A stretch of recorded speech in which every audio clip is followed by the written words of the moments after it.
Nice ರಸ್ತೆನಲ್ಲಿ ರೈತರ ಭೂಮಿನ 20 ವರ್ಷದಿಂದ ಅಕ್ವೈರ್ ಮಾಡಿ ದುಡ್ಡು ಕೊಡದೆ ಕುಮಾರಸ್ವಾಮಿ ಹೋಗಿ ಕೇಂದ್ರ ಸರ್ಕಾರದ ಮುಂದೆ ಅರ್ಜಿ ಕೊಟ್ಬಿಟ್ಟು ಟೋಲ್ ನಿಲ್ಲಿಸ್ಬೇಕಂತೆ. ಏನಾದ್ರು ಗೊತ್ತಿದೆಯಾ? ಓದ್ತಾರ? ಸಬ್ಜೆಕ್ಟ್ ಗೊತ್ತಿದೆಯಾ? ಆ ರಸ್ತೆ ಕರ್ನಾಟಕ ರಾಜ್ಯ ಸರ್ಕಾರಕ್ಕೆ ಸೇರಿರ್ತಕ್ಕಂಥ ರಸ್ತೆ, ಅದು ನ್ಯಾಷನಲ್ ಹೈವೇಗೆ ಸೇರಿರೋ ರಸ್ತೆ ಅಲ್ಲ. ಅದು 27ನೇ ತಾರೀಕು ಜುಲೈ ತಿಂಗಳು ಒಂದು ಆದೇಶ ಬಂದಿದೆ ಸುಪ್ರೀಂ ಹೈಕೋರ್ಟಿಂದ ಡಬಲ್ ಬೆಂಚಲ್ಲಿ. ಇವೆಲ್ಲ ಇಲ್ಲಿಯವರೆಗೆ ಮಾಡಿರ್ತಕ್ಕಂಥದ್ದು ಎಲ್ಲ ಅಕ್ರಮ. ಇದು ಕರ್ನಾಟಕ ರಾಜ್ಯದ ಇತಿಹಾಸದಲ್ಲಿ ಇಂಥ ಒಂದು ಕೆಟ್ಟ ಹಗರಣ ನೋಡ್ಲಿಕ್ಕೆ ಸಾಧ್ಯ ಇಲ್ಲ. ಸರ್ಕಾರ ತಕ್ಷಣ ಕ್ರಮ ತೆಗೆದುಕೋಬೇಕು. ಟೋಲ್ನ ವಸೂಲಿ ಮಾಡ್ತಿರೋದು ನಿಲ್ಲಿಸಬೇಕು. ಇನ್ನು ಏನ್ ಮಾಡ್ತಿದೆ ಸರ್ಕಾರ ಅಂತ ಹೇಳಿ ತೀರ್ಪು ಕೊಟ್ಟಿರೋದಲ್ಲಿ ಕೋರ್ಟಲ್ಲಿ ಹೇಳ್ತಾರೆ, ಇದೇ KDB ನೈಸ್ ಕಂಪನಿ ಮಾಲೀಕರು, ಈ KDB ಆಕ್ಟ್ ಇರೋದನ್ನೇ ಏನ್ ನಾವು ಭೂಮಿನ ದುಡ್ಡು ಕೊಡಬೇಕು ಅಂತ ಇಲ್ಲ, ಯಾವಾಗ ನಮ್ಮ ಕೈಲಾಗುತ್ತೋ ಕೊಡ್ತೀವಿ, ಅಲ್ಲಿವರೆಗೆ ರೈತರು ಕಾಯಬೇಕು ಅಂದ್ರೆ ಇವತ್ತು ಏನಾಗಬೇಕು? ಬೆಂಗಳೂರು ಟು ಮೈಸೂರು ಈಗ ರಸ್ತೆ ಆಗಿದೆ 95ನೇ ಇಸ್ವಿ.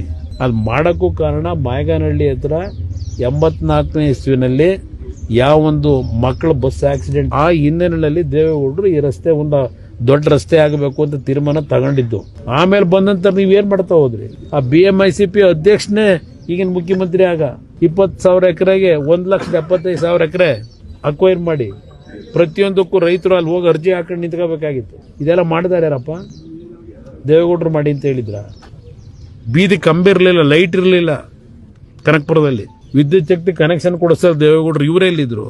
ಆಗ ಅಲ್ಲಿ ಕೊತ್ವಾಲನಿಗೆ ಬಾಟ್ಲ್ ಹೊಡ್ಕೊಂಡು ಕೂತಿದ್ರು. ಟೌನ್ಶಿಪ್ ಮಾಡೋದಕ್ಕೆ ರೈತರ ಭೂಮಿ ತವಡಿಯಕ್ಕೆ ಹೋಗೋರಲ್ಲ. ಅವತ್ತು 10 ವರ್ಷದಿಂದ 12 ಕೋಟಿ ಫಿಕ್ಸ್ ಮಾಡಿದ್ರಲ್ಲ. ಈಗ ಹೇಳ್ತಾರೆ ನಮ್ಮ ಲೀಡ್ರು 2 ಕೋಟಿ ಕೊಡ್ತೀನಿ ಅಂತಾರಲ್ಲ. ಅವತ್ತು 12 ಕೋಟಿ ಫಿಕ್ಸ್ ಮಾಡಿದಿರಲ್ಲಪ್ಪ. ಅದ್ರ ಪಕ್ಕದಲ್ಲಿ ತಾನೆ ಜಮೀನುಗಳಿದ್ದು ರೈತರಿಗೆ ಈಗ ಹೊಡಿಬೇಕು ಅಂತ ಹೊರಟಿರೋದು. 2 ಕೋಟಿ ಹಣ ದೊಡ್ಡದಾಗಿದ್ರೆ ಆ ನ್ಯಾಯಾಧೀಶರಿಗೆ ಹೇಳ್ತೀನಿ, ಈಗೇನು ವಹಿಸ್ಕೊತಾ ಇದ್ದೀರಿ, ಸರ್ಕಾರ ಜವಾಬ್ದಾರಿ ಕೊಡ್ತಿದೆ. ಅವತ್ತು ನೀವೇ 12 ಕೋಟಿ ಸರಿ ಅಂತ ಹೇಳಿದಿರಿ. ಈಗ 10 ವರ್ಷ ಆಗಿದೆ. ಈಗ ಎಷ್ಟು ಕೋಟಿ ಕೊಡಬೇಕು? ಸ್ವಲ್ಪ ಕೊಟ್ಬಿಟ್ರೆ ನಮ್ಮ ರೈತರ ಪರವಾಗಿ ನಿಮಗೆ ನಮಸ್ಕಾರ ಮಾಡ್ತೀನಿ. ಎಲ್ಲಾದರೂ ಅಕ್ರಮಗಳು ನಡೆದರೆ ಅದನ್ನ ಧ್ವನಿ ಎತ್ತಬೇಕು ಅಂತಕ್ಕಂಥದ್ದನ್ನ ನಮ್ಮ ತಂದೆಯಿಂದ ಕಲ್ತ್ಕೊಂಡಿದ್ದೀನಿ.